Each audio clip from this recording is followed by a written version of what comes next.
তোমার জান্নাতে ঠিকানা হবে। তাহলে যার কোরআন মুখস্থ থাকবে যত বেশি, তার মর্যাদাও হবে তত বেশি। কোরআন মুখস্থ করা খুব সহজ, একটা কৌশল শিখাই দিই। মনে করেন 30 পারার প্রথম সূরা, সূরা নাবা মুখস্থ করবেন। একদিনে এক আয়াত করেন না, সারাদিনে কি এক আয়াত মুখস্থ রাখতে পারেন না? আয়াত তো ছোট্ট। আম্মা ইয়াতাসাআলুন, সারাদিন মুখস্থ করেন এই এক আয়াত।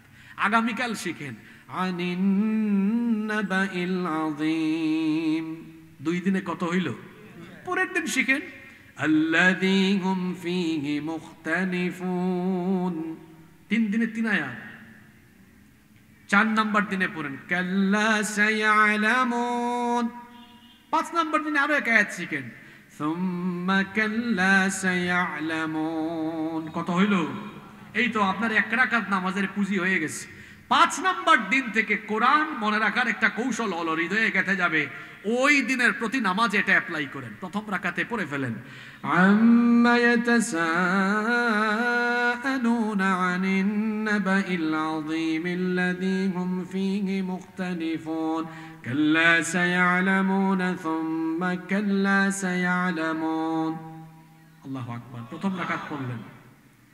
এভাবে করে আপনি প্রতিদিন এক এক করে শিখেন। এভাবেও যদি শিখতেন, দেখা যেত এখানে 2 পারার হাফেজ আছে, 3 পারার হাফেজ আছে, 5 পারার হাফেজ আছে, 10 পারার হাফেজ আছে। আমি 2019 সালে একবার জিদ্দা থেকে মক্কায় যাচ্ছি, তো এক ইয়ামেনি ড্রাইভার গাড়ি ড্রাইভ করছে আর তিলাওয়াত করছে। আমি তাকে জিজ্ঞেস করলাম হাল আনতা হাফিজুল কোরআন, আপনি কি হাফেজে কোরআন? বলল না। তা আমি বললাম আপনি একেবারে কোরআনের মাঝামাঝি থেকে পড়ছেন, হাফেজ না, এত সুন্দর পড়ছেন। সে তখন বলল আমি আলহামদুলিল্লাহ কোরআনের অর্ধেকের বেশি তেলাওয়াত করতে করতে মুখস্থ করতে করতে অর্ধেকের বেশি মুখস্থ করে ফেলেছি। একজন ড্রাইভার, একজন, আপনি বুঝি পারবেন না? আপনি তো পারবেন, চেষ্টা করেন। এই যে রাতের বেলা ঘুমানোর আগে আমল আছে, সূরা মুলকের 30 আয়াত পড়ে যে ব্যক্তি ঘুমায় যায় রাতে, ওই রাতে তার মৃত্যু হলে আল্লাহ তাকে কবরের আযাব থেকে বাঁচিয়ে দিবেন। সুবহানাল্লাহ। এই সূরাটি হলো আল মানিআতু মিন আযাবিল কবর, কবরের আযাব থেকে নাজাত দানকারী সূরা। তো আয়াত আছে কত? 30 আয়াত। একদিনে এক আয়াত করে শিখলেও তো 1 মাসে শেষ। এটা যাদের মেমোরি আরো ভালো, মেমোরাইজিং ক্যাপাসিটি, 2 আয়াত করে শিখলে 15 দিন, 3 আয়াত করে শিখলে 10 দিন। সুবহানাল্লাহ। কোরআন মুখস্থ করবেন তো? এটা কয় নাম্বার হক? 5। 6 তুতা পাখির মতো শুধু কোরআন মুখস্থ করলে হবে না গো, কোরআন বুঝতে হবে। কি বলা হয়েছে এখানে বুঝার দরকার আছে না? না বুঝলে কি হবে জানেন? এক কিচ্ছা মনে পড়ছে আমার, বলবো। এক সুদখোর নামাজে গিয়েছে। আমার দেশে এমন বহু সুদখোর আছে, এমন কি মসজিদের কমিটিতেও এরা থাকে। টাটকা টাটকা সুদখোর, এরা কমিটিতেও থাকে, থাকে না? সুদের গুনাহ এত মারাত্মক, আল্লাহ কোরআনে বলেছেন যারা সুদখোর এরা আল্লাহ আর রাসূলের বিরুদ্ধে যুদ্ধ ঘোষণা করেছে। হাদিসে এসেছে, নবীজি বলেছেন কিয়ামতের দিন আল্লাহ এদেরকে বলবেন তোরা কোথায়, যুদ্ধ কর আমার সাথে দেখি। আল্লাহর নবী বলেছেন সুদের 70টার বেশি গুনাহ আছে, তার মধ্যে সর্বনিম্ন গুনাহ হলো নিজের মায়ের সাথে জিনা করা।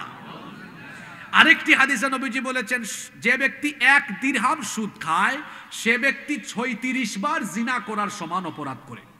নাউযুবিল্লাহি মিন যালিক। তো সুদখোর ফজরের নামাজটা ঠিক আছে, আবার একদম হুজুরের পিছনে আদায় করেছে। নামাজ থেকে বের হয়ে পেয়েছে সলিমউদ্দিনকে, ভাতিজা সুদে টাকা নিয়েছিল আজকে দেওয়ার দিন। চাচা নামাজ থেকেই তো বের হয়েছেন, বাড়ি যান না, নিয়ে আসতেছি। চাচা সুদখোর হলে কি হবে, নামাজও ঠিক আছে, বাড়িতে এসে তিলাওয়াতও। এখন বাড়িতে আইসা ঘটনাক্রমে ওই দিন কোরআন খুলেই শুরু করেছে ইয়া আইয়ুহাল্লাযীনা আমানু লা তাকুলুর রিবা আদআফাম মুদাআফা। আলেমরা আছেন কিসের আয়াত? সুদের আয়াত। ওই আয়াত তিলাওয়াত করতেছে আর ওই সলিমউদ্দিন হাজির, কয় চাচা আসছি। এই ডিস্টার্ব করিস না, দেখোস না তিলাওয়াত করি, পকেটে ঢুকাই দিয়া চলে যা। এখানে এই চাচা পরে কিসের আয়াত, তিলাওয়াত করে কিসের আয়াত? সুদের আয়াত। খায় কি? জোরে বলেন, খায় কি? আমার দেশের বেশিরভাগ মুসলমানদের স্বভাব হলো এই, এরা কোরআন তেলাওয়াত করে ওয়াজ মাহফিলেও যায় কিন্তু হারাম খায়, অন্যায় করে, অপকর্ম করে, কারণ কোরআন পড়ে কিন্তু বুঝে না। কোরআন শুধু পড়ার জন্য আসে নাই গো, এটা বুঝতে হবে। আল্লাহ জিজ্ঞেস করছেন আফালা ইয়াতাদাব্বারুনাল কুরআন আম আলা কুলুবিন আকফালুহা। আল্লাহ বলছেন তাদের কি হলো, কেন তারা কোরআন নিয়ে একটু চিন্তা করে না, গবেষণা করে না, বোঝার চেষ্টা করে না?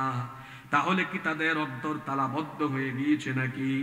আপনার বাড়িতে যদি আজকে সুপ্রিম কোর্ট থেকে একটা চিঠি আসে, চিঠিটা ইংরেজি লেখা, এখন সুপ্রিম কোর্টের চিঠি পাওয়ার পরে তো টেনশন লাগবে, মামলাও তো হইতে পারে, কোনো নোটিশও হতে পারে। ইংরেজি পড়তে না জানলে যে ইংরেজি জানে তার কাছে নিয়ে যাবে কি যাবে না? তো একটা চিঠি ইংরেজি ভাষায় লেখা বুঝেন না বলে ভয়ের ঠেলায় আপনি আরেক বাড়িতে গিয়ে আরেকজনের কাছে যদি বুঝতে পারেন, আল্লাহ তো একটা মেসেজ দিলেন, কোরআন দিলেন, এটা আপনি বুঝেন না। বুঝার জন্য কই দিন কার কাছে গিয়ে বুঝার চেষ্টা করেছেন? এখন তো বাজারের মধ্যে বাংলায় অনুবাদ করা তাফসির সহ অনেক কোরআনের কপি পাওয়া যায়। অন্তত 1-2 সেট কোরআন কি কিনে আপনি রাখতে পারেন না? 1-2 সেট তাফসির বাসায় কিনে রেখে দেন। তাফহিমুল কোরআন আছে, জিলালুল কোরআন আছে, তাফসির ইবনে কাসির আছে, মারিফুল কোরআন আছে, এইগুলো রেখেন। তাফসিরের জালালাইনও আছে। এই তাফসিরের যে কোনো 1-2টা সেট আপনি ঘরে রাখেন, নিজেও পড়েন, দেখেন আপনার জীবনটা কোথায় গেল। আল্লাহ কিন্তু প্রশ্ন করবেন, আজকে বলে গেলাম, আল্লাহ প্রশ্ন করবেন, জবাব দেওয়ার সুযোগ থাকবে না। 60 বছর হায়াত পাইলেন, একটু ক্যালকুলেটর মারেন। আসেন আজকে আপনাদেরকে নিয়ে মাহফিলে আমি হিসাব লাগায় দেই, হিসাব লাগায় বুঝায় দেই কেমনে আল্লাহ আপনাদেরকে কিয়ামতের দিন ধরা খাওয়াবেন। আপনি যদি প্রত্যেক দিন কোরআনের আয়াত মাত্র 10 আয়াত যদি পড়েন, কয় আয়াত? ব্যাখ্যা সহ 10 আয়াত দেখে দেখে পড়তে সময় লাগবে বড়জোর 15 থেকে 20 মিনিট। প্রতিদিন যদি 10 আয়াত পড়েন, 365 দিনে হয় 3650 আয়াত। তার মানে হলো বছরে হয়ে যায় 7300 আয়াত।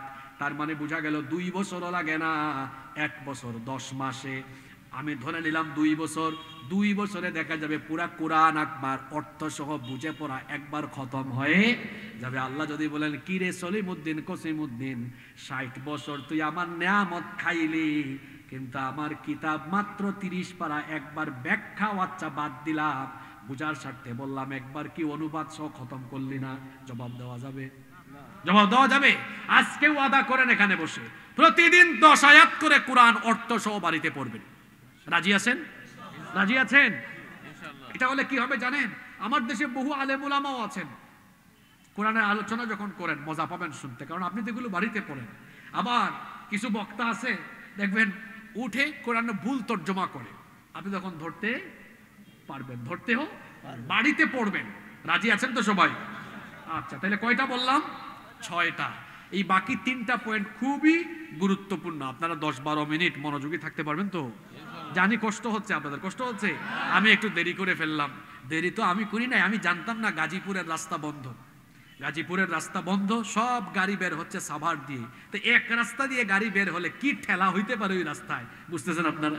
প্রচন্ড জ্যাম, জেমে জেমে জেমে জেমে এখানে এসে পৌঁছেছে। তারপরেও যে আল্লাহ এই সুযোগ তৈরি করে দিয়েছেন, আল্লাহর শুকরিয়া জানাচ্ছি। যদি এরপরেও মনে কষ্ট পেয়ে থাকেন, আমাকে ক্ষমা সুন্দর দৃষ্টিতে দেখবেন। এরপরে 7 নাম্বার হক হলো কোরআন অনুযায়ী আমল করা। কোরআন অনুযায়ী কি করা? কোরআনে যা বলা আছে তা করা। এটা হলো কোরআনের 7 নাম্বার হক। কোরআনে 5 ওয়াক্ত নামাজ কায়েম করার কথা বলা হয়েছে। এই আমল আপনার মধ্যে থাকতে হবে। সুদ ছেড়ে দিতে হবে, সুদ ছেড়ে দিতে হবে। কোরআনে আছে অন্যায় ছাড়তে হবে, অন্যায় ছেড়ে দিতে হবে। পাপাচার ছেড়ে দিতে হবে, পাপাচার ছেড়ে দিতে হবে। এইভাবে কোরআনে যত হুকুম আছে সব হুকুমগুলোকে মানতে হবে। এই যে আমাদের বাড়িতে এখন কোরআন আছে, এটা হলো প্রিন্ট করা কোরআন। আমাদের মা আম্মা জান আয়েশা রাদিয়াল্লাহু আনহাকে জিজ্ঞেস করা হলো, রাসূলের চরিত্র সম্পর্কে একটু ওয়াজ শোনান, একটু নসিহত করেন, আমাদেরকে ওয়াজ করেন, নবীদের চরিত্র কেমন ছিল আমরা একটু শুনি। আম্মা জান আয়েশা রাদিয়াল্লাহু আনহা বলেন, আমার ওয়াজ করার দরকার নাই, বাড়িতে গিয়ে কোরআন পড়ো, কারণ কোরআন যেমন আমার নবীর চরিত্র হলো তেমন। কানা খুলুকুহুল কোরআন, আমার রাসূলের চরিত্র কোরআন, কোরআন যেমন রাসূল তেমন। সুবহানাল্লাহ। কোরআনের মিনাল বিদায়া ইলান নিহায়া, স্টার্টিং টু এন্ডিং পর্যন্ত কোরআনে যা আছে আমার নবীর বাস্তব জীবনে তা আছে। সুবহানাল্লাহ। এক একজন সাহাবীর এক একটা সূরা পড়তে সময় লেগেছে, কোন সাহাবীর 5 বছর 6 বছর। কেন? ওই সূরা প্রতিটা আয়াত পড়েছে আর প্রতিটা আয়াত জীবনে আমল করেছে। সুবহানাল্লাহ। এভাবে আমরাও কোরআন অনুযায়ী আমল করতে হবে। এটা কোরআনের 7 নম্বর হক। 8 নম্বর কোরআনের হক হলো আপনি কোরআন পড়েন, বুঝেন, একাকী আমল করেন। একা একা জান্নাত তালাশ করলে হবে না। এবার এই কোরআনের দাওয়াত নিয়ে চতুর্দিকে ছড়িয়ে পড়তে হবে, দাওয়াতি কাজে শামিল হয়ে যেতে হবে, দাওয়াতি দল তৈরি করতে হবে। আল্লাহ বলেছেন ওয়ালতাকুম মিনকুম উম্মাতুন ইয়াদউনা ইলাল খায়রি ওয়া ইয়ামুরুনা বিল মা'রুফি ওয়া ইয়ানহাউনা আনিল মুনকার ওয়া উলাইকা হুমুল মুফলিহুন। আর তোমাদের মধ্যে এমন একটি দল হয়ে যাওয়া উচিত, এমন একটি দল থাকা উচিত যারা মানুষকে কল্যাণের দিকে আহ্বান করবে, সৎ কাজের আদেশ দিবে, অসৎ কাজ থেকে নিষেধ করবে, কোরআনের ফর্মুলার দিকে মানুষকে আহ্বান করবে। আমার নবী শুধু কোরআন নাজিল হওয়ার পরে কোরআনের উপর আমল করে বসে থাকেন নাই, তার নবুয়তের সুদীর্ঘ 23 বছরের জিন্দেগিতে এই কোরআনের বিধান প্রতিষ্ঠার জন্য সর্বত্র কোরআনের দাওয়াত তিনি ছড়িয়ে দিয়েছেন। সাহাবায়ে কেরামও তাই করেছেন। এই জন্য আমাকে আপনাকে সবাইকে দাওয়াতি আন্দোলনে শামিল হয়ে যেতে হবে। কিরকম দাওয়াত হবে?